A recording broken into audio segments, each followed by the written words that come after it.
Ang parabola ng butil ng kape.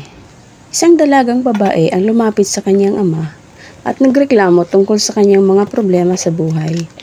Pagod na raw siya sa patuloy na pagkikibaka. Tila ba kapag nalutas ang isang problema, may panibago na namang dumarating. Gusto na raw niyang sumuko.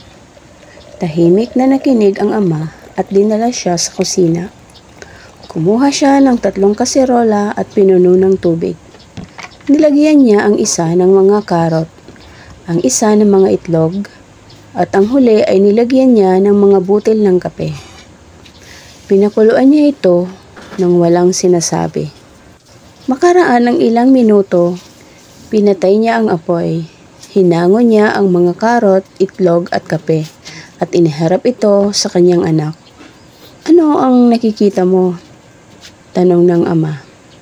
"Karot, itlog at kape," sagot naman ng dalaga.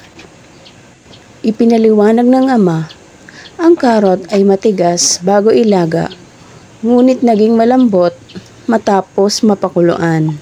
Ang itlog, bagaman marupok ay may likidong loob, ay naging matigas sa loob matapos mapakuluan. Ang butil ng kape, sa halip na magbago ang anyo, ay binago ang tubig mismo at naging kape.